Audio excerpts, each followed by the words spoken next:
finale degli incontri in libreria, nel senso che venerdì termineremo, diciamo, gli appuntamenti di quest'anno, li riprendiamo poi dal 20 gennaio.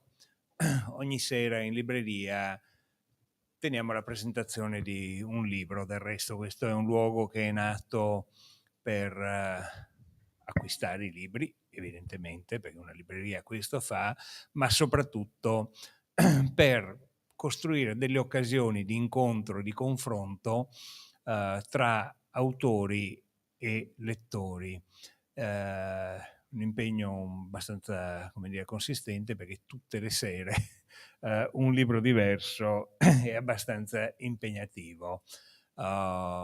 Chiuderemo venerdì sera con un altro straordinario professore dell'Università di Padova, cioè con Umberto Curi, che hai visto appunto che abbiamo ospite, e domani invece ci sarà il professor Remuzzi, altrettanto, come dire, nome assolutamente noto con il suo libro. Però siamo qua, abbiamo un ospite, come dire, straordinario, perché Francesca Ghedini, insomma, in molti di voi la conoscono bene. Io ho avuto occasione di conoscerla, credo, 10-15 anni fa forse, perché organizzavamo un festival sull'archeologia ad Aquileia, ed essendo io, come dire, poco attento, diciamo, ai temi dell'archeologia, dovevo immaginare un festival. Ho chiesto: ma da chi devo andare per capire qualcosa? Vai dalla professoressa Ghedini. Ne venne fuori un festival interessante, e quindi, come dire, sono in debito con lei ancora per le idee che mi fornì all'epoca. Poi a un certo punto mi arriva in libreria e mi porta questo libro, Elena e le altre, donne, religione e politica alla corte di Costantino. E naturalmente la cosa che le dico è: devi venirlo a presentare. Non avevo neanche la più pallida idea di quale fosse il libro, ma è come quando si compra, no? No, non mi sono affatto pentito. Quando sai di andare sul sicuro non occorre neanche aprirlo un libro, no? Conosci chi l'ha scritto, conosci come lavora e sei sicuro che sia un libro sicuramente bello. Poi lei ha fatto l'errore di chiedermi di presentarlo. E qua la cosa ha cominciato a farsi più complicata, però dico vabbè, mi metto, lo leggo anche volentieri perché ho piacere di leggerlo, e mi sono trovato di fronte a un libro estremamente denso, che va letto con, diciamo, con la curiosità di chi vuol capire, di chi vuole avere nei confronti della storia quell'atteggiamento per cui se non leggi e se non studi la storia non capisci niente del presente. E il libro, come dire, non è un libro che si legge in una sera, come speravo e mi auguravo, diciamo, in prima battuta. È un libro che adesso mi porterò in vacanza per leggerlo davvero bene fino in fondo, perché scorrendolo e facendomi aiutare anche da qualche appunto che la professoressa, lo confesso, sapete, quelli che presentano i libri dicono: ho letto il libro. No, non l'ho letto fino in fondo, lo scorso, mi sono fatto aiutare da qualche appunto che Francesca mi ha mandato, e ho capito che invece è un libro che va letto davvero fino in fondo, perché è un libro sul potere, alla fine, sul potere e sul ruolo delle donne nel potere. È un libro che, diciamo, racconta le donne e il potere all'epoca di Costantino, 1800 anni fa. Scherzandoci sopra, prima le ho detto: guarda Francesca, fra 1800 anni dovresti scrivere un libro su Trump piuttosto che su Clinton, perché la storia, diciamo, che lei racconta su questo libro, alla fine io non l'ho trovata estremamente dissimile al rapporto di Trump con le donne, o anche al rapporto di Clinton, se volete, con le donne, con la moglie. Cambiano i personaggi, cambiano le storie, ma alla fine una nota comune di rapporto tra gli uomini, le donne e il potere credo che alla fine si troverà, anche se, come probabilmente Francesca sottolineerà dopo, per fortuna qualcosina è cambiato in questi anni. Quindi io vorrei partire, come dire, proprio dal tema, no? Perché stiamo parlando di Elena, madre di Costantino, un imperatore crudele e spregiudicato che è passato alla storia come il protettore dei cristiani, e di una donna che è stata considerata santa. Perché ti ha affascinato questa storia? Se funziona, funziona. Sì. Vai. Mi ha affascinato perché da tempo mi occupo di figure femminili e sto alternando un libro su personaggi mitologici e un libro su personaggi storici. Devo dire che l'interesse per Elena è nato in occasione delle grandi celebrazioni costantiniane che ci sono state nel 2013. E lì stavo lavorando su Giulia Donna, che secondo me è l'unica donna antica che ha veramente gestito il potere. Ho detto, beh, vediamo questa Elena di cui tutti parlano, eccetera, e sul cui personaggio nessuno è andato a fondo. Poi ho capito perché nessuno è andato a fondo, perché non ci sono fonti. È stato un libro che mi è costato tantissimo, perché dovevo riuscire a trovare quegli elementi che mi permettessero di costruire un minimo di biografia, il ruolo che questa donna e tutte le altre, perché anche le altre sono molto importanti, ha avuto alla corte di Costantino. E è stato veramente un percorso passetto per passetto e si coglie nel libro che effettivamente è pesante, pesantissimo, sai che te l'ho detto subito, però secondo me se tu vuoi ricostruire un periodo storico, sono 50 anni fra i più importanti della storia romana, perché vanno dalla tetrarchia di Diocleziano alla riunione in mano di Costantino di tutti i due imperi, anzi le quattro parti dell'impero, e poi via via verso la risoluzione. E questa è la prima cosa. La seconda cosa è che è un periodo di passaggio in cui c'è questa contrapposizione feroce fra cristianesimo e paganesimo, che ha visto poi alla fine del secolo il cristianesimo vincente, e che si riverbera anche all'interno dei vertici dell'impero. Allora, di Elena non sappiamo niente e quel poco che sappiamo sono fake news costruite dalla letteratura cristiana ex post. Non sappiamo dove è nata, perché le città che rivendicano la sua origine sono tantissime, da Drepanon in Turchia, a Treviri in Gallia, a Colchester in Britannia, perfino Edessa in Mesopotamia dice che Elena è nata lì. Non sappiamo praticamente nulla della sua vita, se non che a un certo punto incontra questo Costanzo Cloro perché era molto pallido, l'appellativo che gli avevano attribuito, incontra questo Costanzo Cloro e con lui ha una storia da cui nasce Costantino. Ma dove è nato? Probabilmente a Naissus, in Serbia, ma anche questo è una cosa difficile. Dopodiché Costanzo Cloro si sposa con Teodora, diventa prima Cesare e poi imperatore, e di lei si perdono le tracce.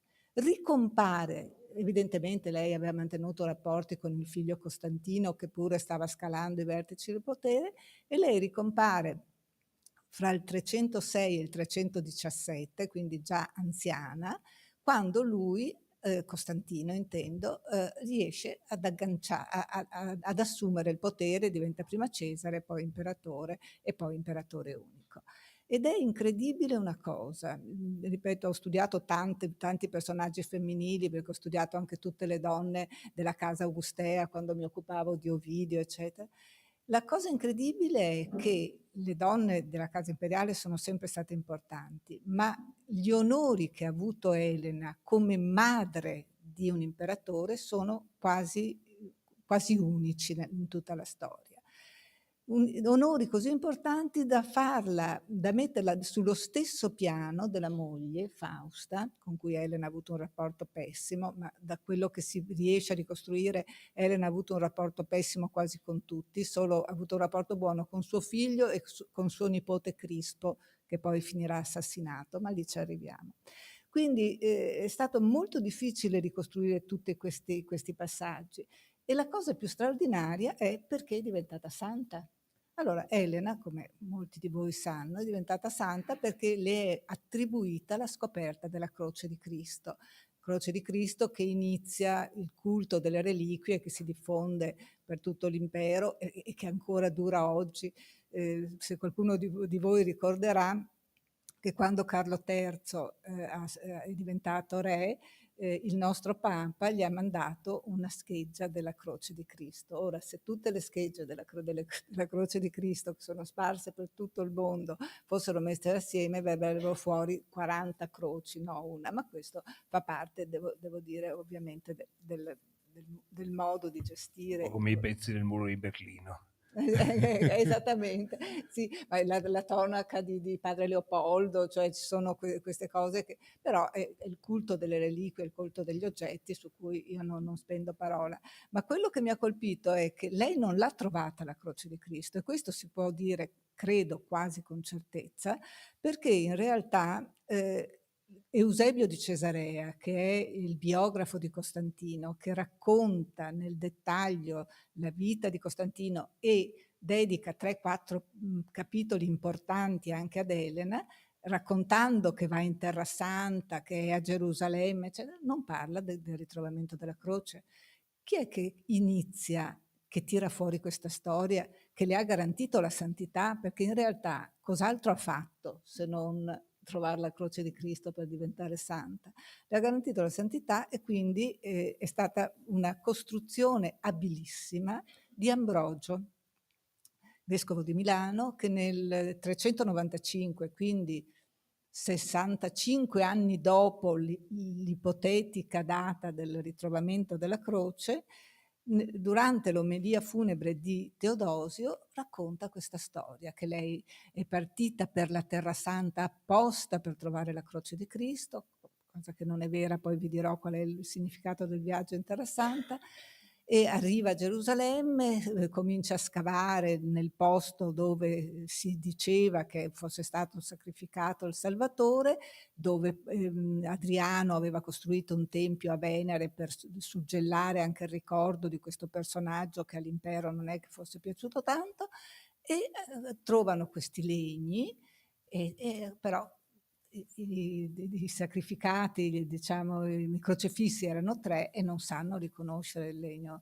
della croce di Cristo. Allora, questa è tutta la storia che racconta Ambrogio, che è totalmente inventata. Allora prendono la croce, la avvicinano a un malato, cioè dei pezzi delle 3 croci li avvicinano al malato, naturalmente quando avvicinano la croce di Cristo questo guarisce immediatamente e un morto resuscita nell'immediato. Quindi, e questa è la storia. E questa è la storia che l'ha fatta santa e se voi andate in qualsiasi chiesa la vedete sempre raffigurata con la croce in mano. D'altronde, e dopo magari se hai altre domande cambiamo discorso, ma questa cosa mi ha colpito tantissimo perché a proposito di quello che dicevi tu, dell'attualità di studiare la storia di questi libri, la costruzione delle fake news fatta da, appunto, in questo caso dai cristiani, ma dagli storici antichi, perché gli storici antichi avevano anche loro, le loro idee politiche o sociali e quelle ci hanno trasmesso e noi su quelle costruiamo la nostra realtà. Ma dicevo di Costantino, fammi dire ancora questo perché a proposito della santità di Costantino, allora Costantino ha ucciso la moglie, il figlio, un nipote, 3 o 4 cognati e un suocero. E in Oriente Costantino è ancora santo il 18 di maggio, è diciamo, celebrata il nome di Costantino. Bene, allora, intanto abbiamo scoperto un'altra cosa, che è un libro sulla narrativa del potere, no? E che la storia ci insegna che le fake news, noi ci lamentiamo oggi, ma come dire, sono No, una adesso tradizione, ecco. Del resto devo dire che Paolo Giaretta una volta qui ci disse, scusate faccio una digressione, ci disse guardate che, come dire, il populismo e le fake news si sono sempre usate. Dice, noi democristiani raccontavamo che i comunisti mangiavano i bambini, no? E i comunisti ci dipingevano come... Dice, la differenza rispetto ad oggi, che i politici continuano a crederci anche dopo, è che noi sapevamo che non erano vere e poi alla fine ci mettevamo d'accordo, facevamo le cose perché l'importante era fare le cose, ma quindi insomma le fake news non sono una novità. C'è una cosa sulla quale però ti devo contraddire, perché tu hai usato un libro pesante dandogli un'accezione negativa. E siccome noi siamo abituati a leggere tanti libri leggeri, dandogli un'accezione magari positiva. leggere un libro pesante, quindi come dire che ha un suo peso, che ha una sua dimensione, credo che sia utile. Però accennavi a un'altra cosa, al ruolo delle altre donne. Infatti parliamo anche delle altre, perché questa corte era popolata da personaggi femminili di ogni tipo. Allora, Costantina, vicino a Costantino, oltre alla madre, di cui poi magari parleremo ancora, c'era una matrigna, Teodora, che aveva la stessa età che aveva lui, perché quando il padre si sposa una donna giovanissima, questa era la prassi. Allora le donne nel mondo romano si sposavano a 14, 15, 16 anni e cominciavano a fare figli fino a che la natura lo consentiva, perché quello era il loro ruolo, il ruolo principale. Poi c'erano 3 sorellastre, perché Teodora, sposata con Costanzo, fa 6 figli, 6, 3 maschi e 3 femmine, e le sorellastre sono Costanza, Anastasia e Eutropia. Tutte e 3 usate, fra virgolette, da lui per matrimoni di potere, perché questa era l'altra, diciamo, la sorte delle donne che nascevano in casate importanti, matrimoni sempre combinati, sempre di potere, questo dall'inizio dell'impero, non se lo sono inventati loro. Poi ha avuto una prima moglie o compagna o concubina, questo non è chiaro, che si chiamava Minervina, di cui sappiamo soltanto il nome. Però gli ha dato questo figlio Crispo, che è stato un personaggio importantissimo, identico a lui, almeno da quello che si vede anche dalle monete e da quello che viene narrato dalle poche fonti che ne parlano, perché a un certo punto Crispo viene colpito da damnatio memoriae, poi vi racconto perché, e cancellato. Quindi questa prima moglie Minervina, poi la moglie vera, quella che gli dà 5 figli, che è Fausta, che a differenza di sua madre, che era nata in una locanda, in un'osteria, e che è indiziata anche di aver fatto la prostituta, perché tutte quelle che lavoravano in queste locande erano al servizio completo dei clienti. Di lei non si dice niente, però c'è un indizio. Quando Ambrogio parla appunto dello scoprimento della croce, la chiama bona stabularia. Stabularia è colei che lavora in una locanda. Lui aggiunge l'aggettivo bona con un senso etico, non buona, gentile, ma buona, cioè moralmente ineccepibile. Comunque torniamo a Fausta, che invece nasce nella Porpora, perché è figlia di Massimiano e di Eutropia e sorella di Massenzio. Donna interessante, per la verità, con una personalità molto spiccata, che emerge non tanto nella primissima fase della sua vita, perché anche questa viene sposata a 12-13 anni, ma poi si trova a un certo punto travolta da uno scontro fra il padre Massimiano e il marito. Cioè Massimiano, che aveva dovuto cedere il potere perché Diocleziano si era ritirato, a un certo punto lo rivuole diventare imperatore e cerca, attraverso la figlia, di organizzare una congiura contro il marito. E lei non è una posizione facile. Il marito ha dovuto scegliere fra il marito e il padre. Ha scelto il marito e Massimiano è stato ucciso. Quindi, diciamo, nella sua vita ha avuto anche dei traumi non indifferenti, anche se credo che sia difficile valutare anche i rapporti personali col metro odierno, perché evidentemente da quello che si legge dalle fonti c'erano delle regole un po' diverse da quelle con cui viviamo noi. E poi ho avuto 2 figlie, Costantina e Elena, anche loro usate come pedine nel grande gioco del potere. Quindi circondato da tutte queste donne che l'hanno, io non so se l'abbiano amato, sua madre lo ha amato di sicuro, non so le altre se l'abbiano amato, certamente lo hanno temuto, certamente lo hanno rispettato, certamente hanno obbedito a tutte le indicazioni che lui ha dato. Ecco, ma adesso volevo provare a chiederti, come dire, una spiegazione di questo strano rapporto, no? Perché un uomo crudele, un uomo, no, che è, con queste donne nei quali non è mai chiaro qual è il rapporto, forse, no? Da come lo descrivevi, non è chiaro se l'hanno temuto o ne erano affascinate. Guarda, questo è molto difficile, onestamente non lo so, non so darti una risposta.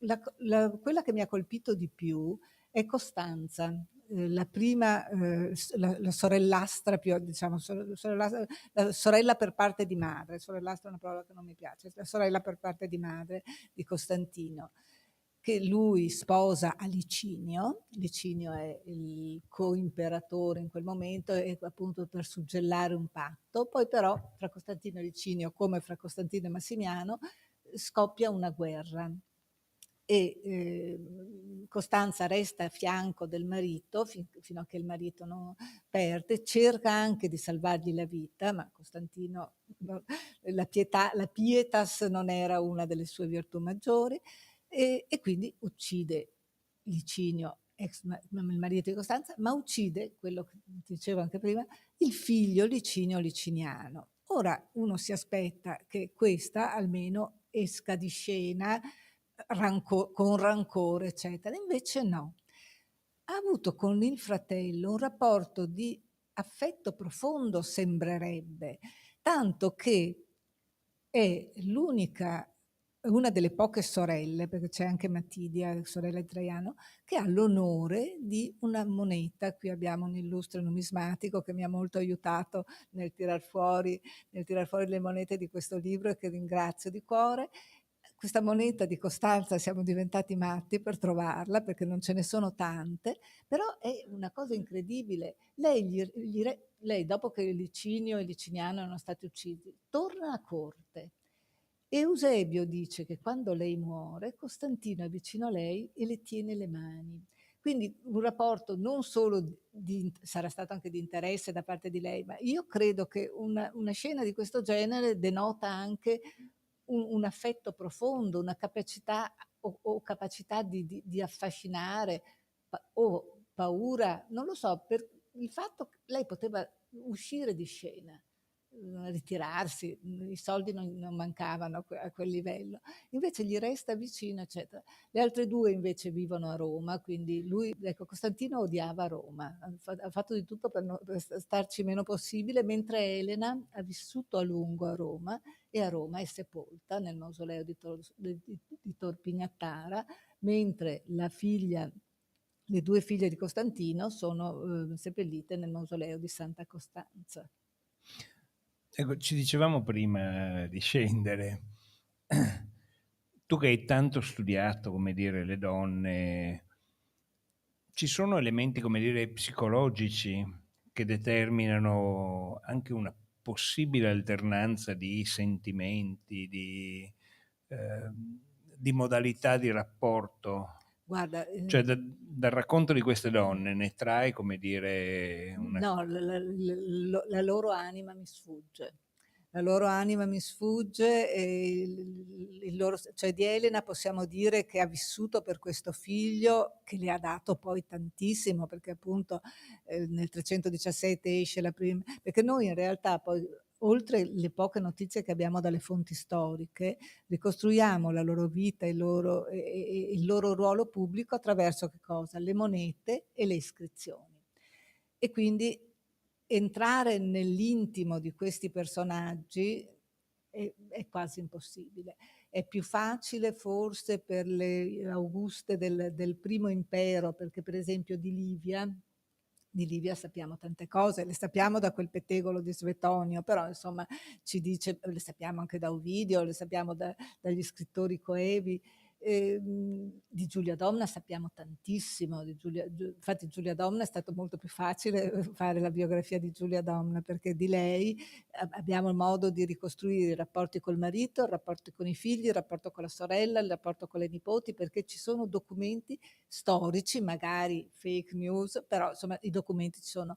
Queste donne, queste che vivono attorno a Costantino, sono delle ombre, quindi estrarre anche i sentimenti, l'anima, eccetera, piccoli episodi, quelli che ho citato, Fausta che sceglie fra no, poi c'è il dramma di Fausta, dell'omicidio di Fausta.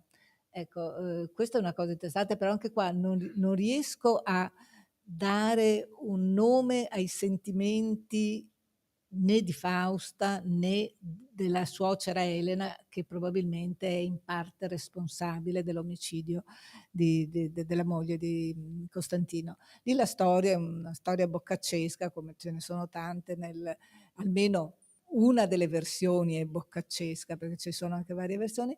Allora Fausta, molto più giovane di Costantino, a un certo punto sembrerebbe aver avuto una liaison peccaminosa con il figlio di Costantino, Crispo. Questo Crispo che era per Costantino l'erede designato, in cui lui si riconosceva, però nel momento in cui viene fuori questa storia, che non sappiamo se sia vera o meno, Costantino deve prendere provvedimenti e fa uccidere il figlio Crispo. Prima lo esilia a Pola, poi lo fa uccidere. Dopo salta fuori però che la storia non era vera e che Fausta l'aveva accreditata come vera per liberarsi in verità di Crispo, perché voleva che i suoi figli avessero un ruolo importante nell'impero. A questo punto la suocera Elena, che l'aveva sempre odiata perché lei era ricca, bella, famosa, eccetera, e Elena aveva vissuto una vita invece molto più difficile, decide di spingere il marito a farla uccidere. E come la uccidono? La cucinano dentro un laconicum. Laconicum era la stanza dove si prendevano i bagni di vapore caldi, oppure la cucinano dentro una vasca da bagno. A me vengono in mente, sai che ogni tanto ci sono questi film con queste scene terribili di quello chiuso nella sauna che cerca di uscire, ecco, io penso sempre cosa deve aver passato questa donna, che era la madre dei suoi 5 figli, che aveva appena dato alla luce l'ultima, cioè Elena, la piccola Elena aveva 2 anni quando Fausta è stata uccisa. E lì è interessante perché sembrerebbe che poi lui, Costantino, in realtà l'avesse amata, infatti non si è più accompagnato con nessuna, cosa che è abbastanza rara, perché a quei livelli la corte di donne che gli saranno state attorno sarà stata molto numerosa. Non si è più accompagnata con nessuno. Ciò detto, sono fatti, non sono sentimenti. I sentimenti purtroppo, cioè, dovrei inventarmeli. Ecco, inventarlo lo faccio un po' quando faccio le biografie delle eroine del mito, allora là mi invento un po' sulla storia. È più difficile. No, è che ho fatto per anni un mestiere per cui ho cercato di essere un professore serio e quindi sulla storia non mi sento di inventare. Ecco, anche se le scene che hai descritto, non so se ti è capitato di vedere quella serie su Netflix che si chiamava House of Cards, Come no, come sembra no. esattamente Sì. quello che tu hai raccontato, Sì, sembra come dire sì, una questi trama di intrighi. questi intrighi, queste uccisioni, il presidente che uccide l'amante Sì, per sì, della esatto, la moglie che cerca che uccide lui probabilmente, poi non si capisce. il Evidentemente come potere, attorno al potere c'è tanta corruzione, tanta. sì, anche cinismo, necessità di mantenerlo in qualunque modo, avrebbe Assolutamente. detto forse Sì, qualche esperto di potere, di gestione diciamo. di potere. Esatto. E, senti una cosa, a un certo punto però, se ho capito bene, tu scrivi che per Costantino Elena è stata nei fatti l'unica donna, tanto che alla morte del padre la prende e la, come dire, la porta, come dire, come simbolo del potere. E sì, questa è una cosa molto interessante perché in genere le donne che vengono, che rappresentano, allora, le donne sono il volto dell'impero. Questo dall'inizio della storia imperiale, da Augusto, da Livia, eccetera. In che senso? Nel momento in cui l'imperatore decide di concedere alle mogli e qualche volta alle figlie, ma in genere sono le mogli, il diritto di avere delle missioni monetali, le donne diventano il volto del potere perché nella parte posteriore, nel retro della moneta, nella faccia B della moneta, ci sono le personificazioni che incarnano la politica di quell'imperatore. Quindi le donne sono importanti per due motivi a livello imperiale. Primo, perché rappresentano le scelte politiche dell'imperatore. Secondo, perché possono diventare le madri degli eredi, perché quello della successione è stato il vero problema di tutta la storia romana, perché si è contrapposto fin dal primo giorno il desiderio umano dell'imperatore di avere diciamo, una successione per linea di sangue e l'orrore, fra virgolette, che i romani avevano per la regalità. Quindi si alternano periodi in cui appunto la successione avviene per linea di sangue ed è proprio per superare questo fatto che Diocleziano si inventa la tetrarchia, perché la tetrarchia doveva nella sua mente eliminare qualsiasi problema di successione per linea di sangue. Ed è interessante notare una cosa, che dopo il grande periodo delle donne, delle Auguste venute dalla Siria, Giulia Donna, Giulia Mesa, Soema, Mamè, eccetera, le donne continuano ad avere un certo potere, perlomeno di immagine, dei 20 anni dell'impero dioclezianeo, della tetrarchia, non si sa niente. Allora, la moglie di Diocleziano si chiamava Prisca, non c'è un'iscrizione su di lei, non c'è una moneta, non c'è niente. La moglie di Massimiano si chiamava Eutropia, che era la mamma poi di Teodora, eccetera, e di Fausta. Di Eutropia sappiamo qualcosa. Ecco, a proposito delle donne di Costantino, c'è anche la suocera, con cui lui ha un rapporto bellissimo con sua suocera. Dopo averla costretta, perché quando Costantino si scontra con Massenzio, il famoso in Oxinio Vinces, il Ponte Milvio, eccetera, scontra con Massenzio e lo uccide. Eutropia era la mamma di Massenzio, oltre che la mamma di Fausta, e non sarà stata contenta, però affascinata probabilmente dalla personalità di questo che poi era suo genero, perché aveva sposato sua figlia, si schiera dalla sua parte e lui le chiede una cosa pazzesca, difficilissima da accettare per una donna non solo di oggi, ma anche di allora.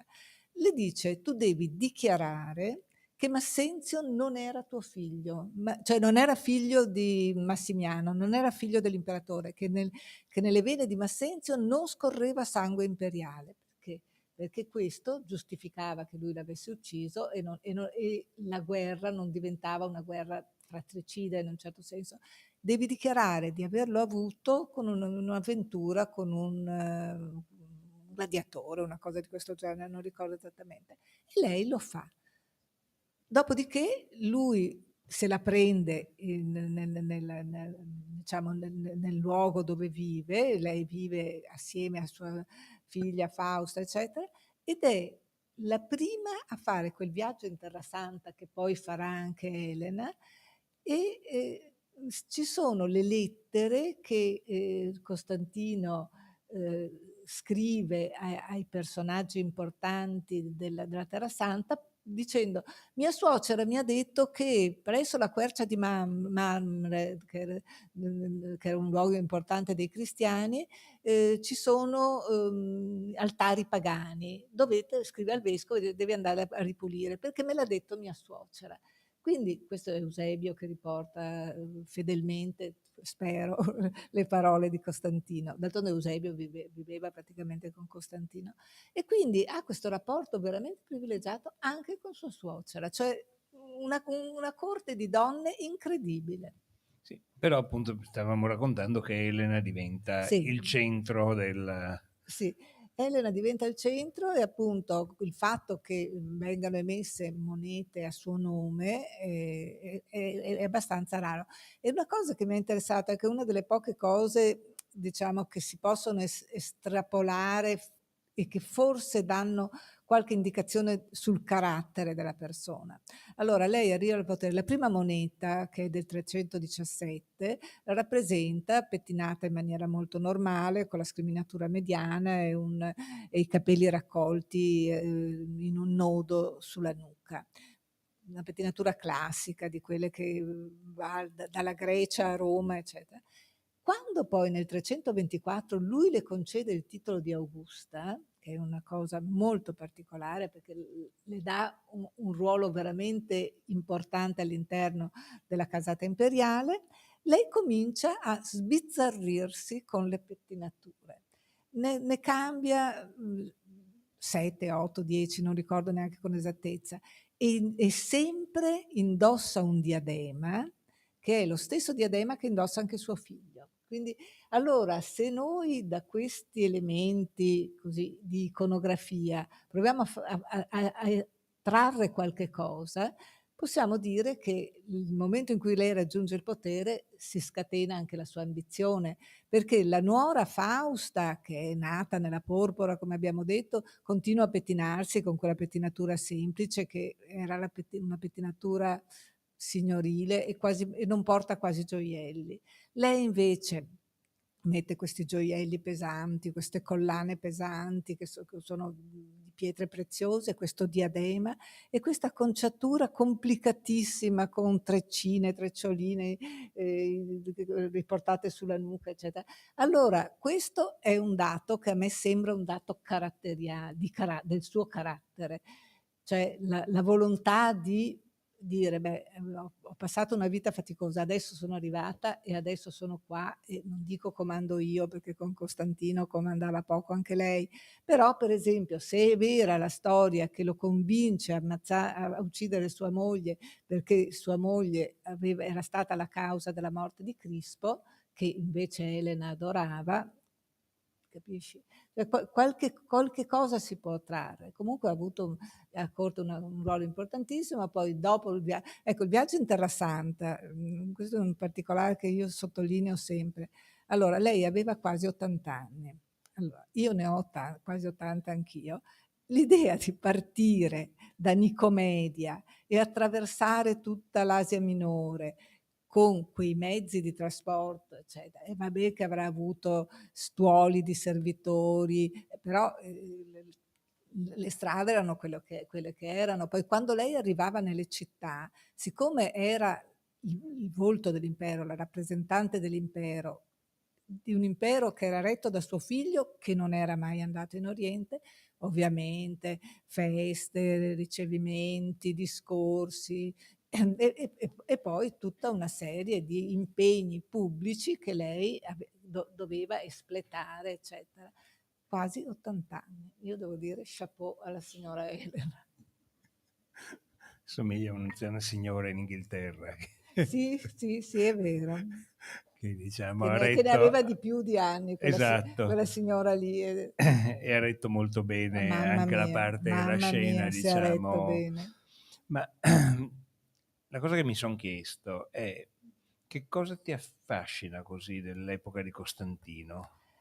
Mi affascina lo scontro fra due modi di concepire la vita, fra due culture, quella pagana e quella cristiana, che si contrappongono in maniera per la verità la maniera violenta è un po' prima, perché con l'arrivo di Costantino e poi soprattutto verso la fine del regno di Costantino, oramai il cristianesimo aveva preso piede.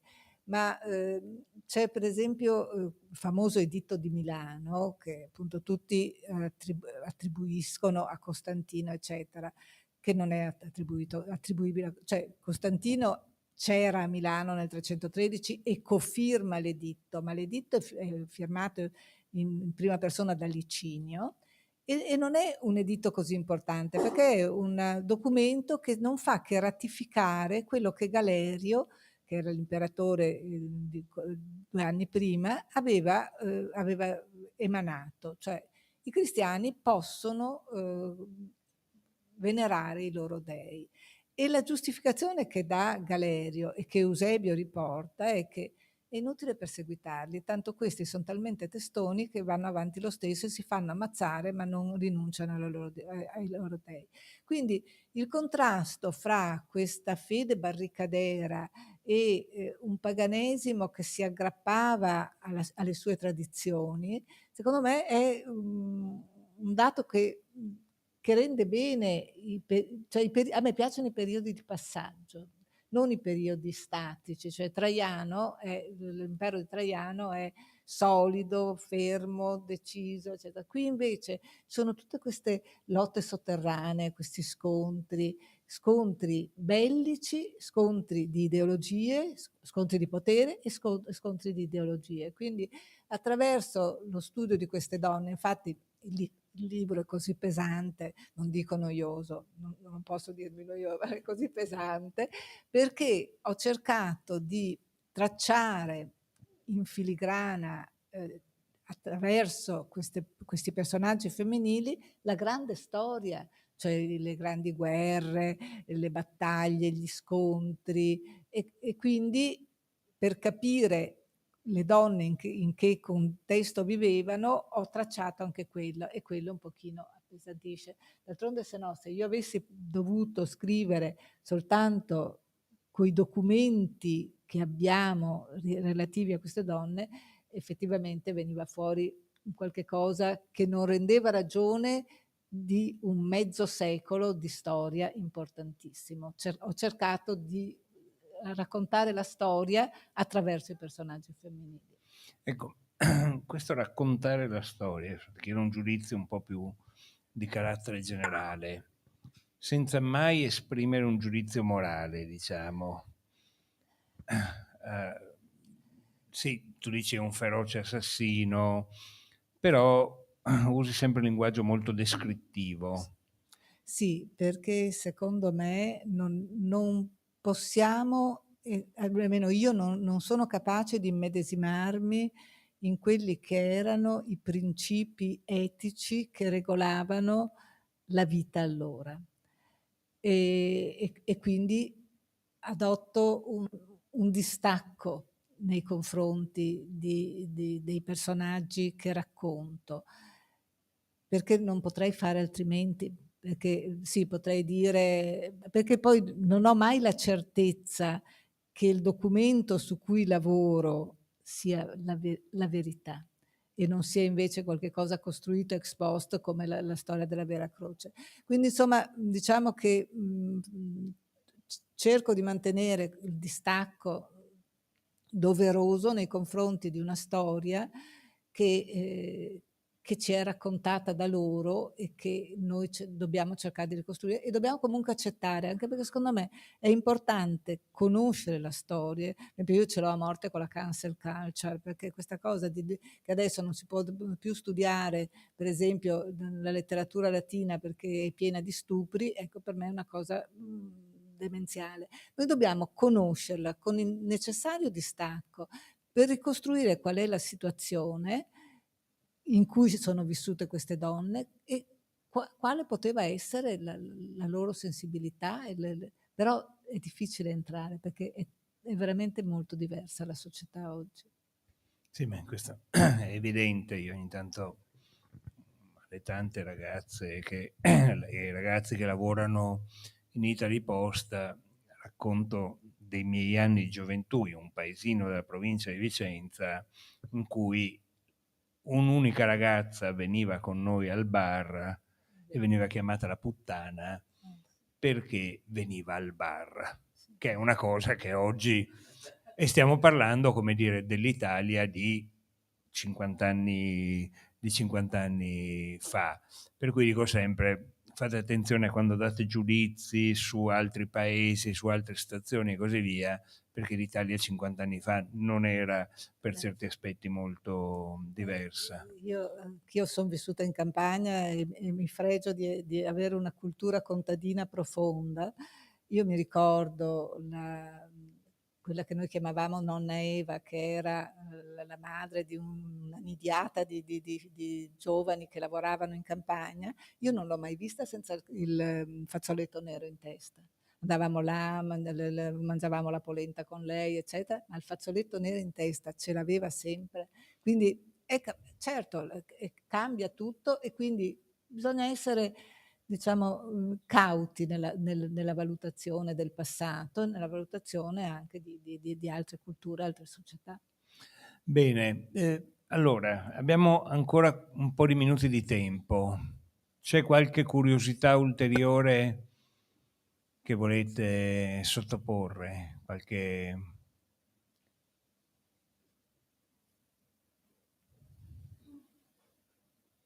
O li abbiamo stroncati o li abbiamo convinti.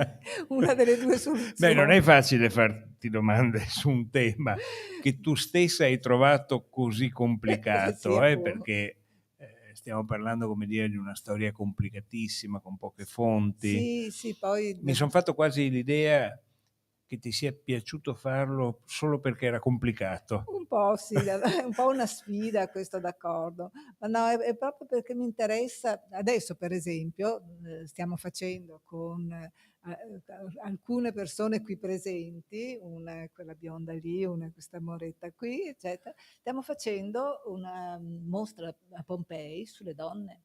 Cioè per me questo è un mondo che mi affascina e Pompei si offre, perché veramente, te lo dicevo prima quando chiacchieravamo, ti offre una quantità di informazioni che veramente è straordinaria.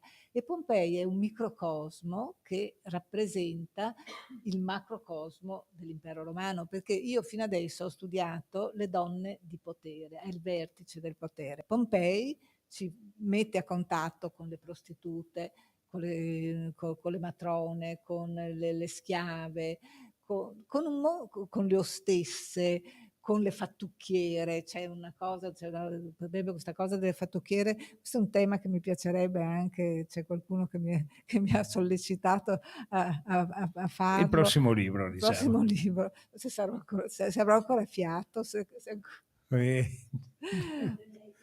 le donne medico, ecco, no, perché la collega Busana che con me e con Anna Favero sta lavorando appunto su Pompei, ed è pazzesco, ma poi ecco lì per esempio è molto interessante perché il rapporto fra il mondo greco e il mondo romano, la posizione della donna nel mondo greco e nel mondo romano. Nel mondo greco è veramente intollerabile. E questo, diciamo, mi ha molto colpito perché io che ho amato la classicità con tutte le mie forze e ho amato la grecità con tutte le mie forze, perché la Grecia ci ha dato tutto, ci ha dato i filosofi, ci ha dato gli scienziati, ci ha dato gli artisti, ci ha dato tutto e ancora in gran parte viviamo di quello che ci ha trasmesso la Grecia.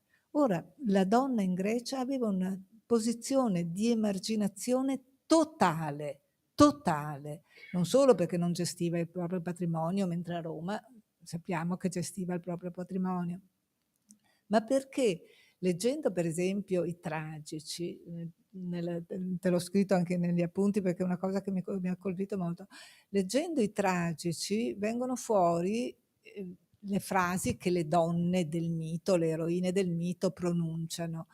E per esempio questa di Ifigenia mi ha sconvolto. Ifigenia è la figlia di Agamennone, che viene sacrificata perché le navi greche possano partire per Troia, e Agamennone aveva fatto un dispetto alla dea Artemide, quindi doveva sacrificare sua figlia.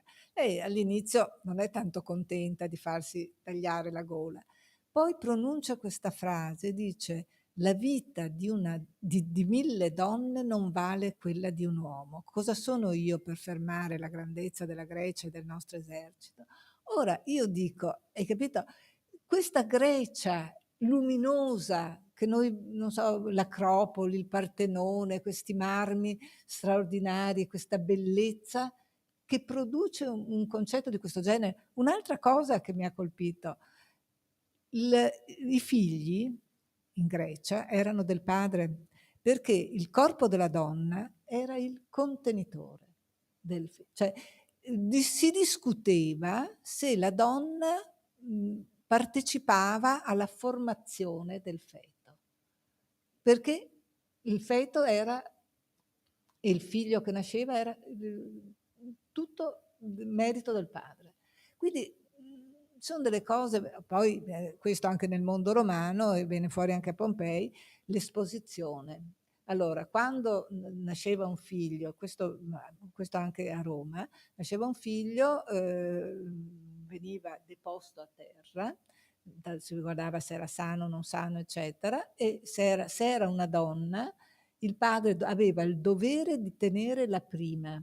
Poi, se voleva, poteva ucciderla, esporla, cioè metterla in mezzo a una strada che qualcuno la trovasse, eccetera, mentre i figli maschi li doveva tenere tutti. Allora, a proposito di società e di difficoltà nostra di metterci nella valutazione, nella testa di queste persone che hanno vissuto in queste società, è quasi impossibile. Però mi affascina, hai capito, cercare di capire, e quando gli americani, gli anglosassoni soprattutto, ce l'hanno con la cultura classica, studiamole queste cose, perché sono avvenute in società avanzatissime sotto altri punti di vista, e quindi dobbiamo vigilare perché quello che è accaduto non accada mai più. E quindi, secondo me, studiare questi fenomeni in contesti di società avanzate, come era la Grecia, come era Roma. Cioè Roma, ancora andiamo sulle strade che ha tracciato Roma. Quindi la grandezza di Roma, però le figlie femmine potevano essere esposte. Cioè, quindi importante capire. Sì, anche perché se poi non si capisce, non si tende ad agire, insomma. Sono temi di grandissima attualità che ancora oggi a volte, come dire, vengono giustificati certi gesti e certe cose usando stereotipi del passato. Se li avessimo, studiassimo di più la storia, se l'avessimo studiata di più, probabilmente saremmo anche stati in grado di avere quegli stereotipi, diciamo, Certo. gli strumenti per abbattere quegli stereotipi. Allora, io ringrazio Francesca Ghedini. Ci aspettiamo un invito per venire a vedere la mostra di Pompei, e aspettiamo il prossimo libro, che allora sarà su... Il prossimo sarà su Ifigenia. Il prossimo sarà su Ifigenia, ve l'ho consegnato a Marsilio adesso, e poi adesso devo stare dietro alla mostra, quindi per un po'... Quando esce? Ifigenia uscirà a marzo-aprile, consegnato appena adesso. Segnato che la aspettiamo ad aprile. Quello spero che sia più divertente. No, non lo so se sarà più divertente o meno. La cosa che vi posso dire, le vacanze di Natale sono tanto belle per tante cose, per fortuna sono anche tanto lunghe. Ci si può dedicare anche a qualche lettura interessante, interessantissima come questa. Il libro è sopra, se poi qualcuno di loro non l'ha ancora avuto e glielo vuoi autografare, ci farà piacere. Grazie a Francesca Ghedini.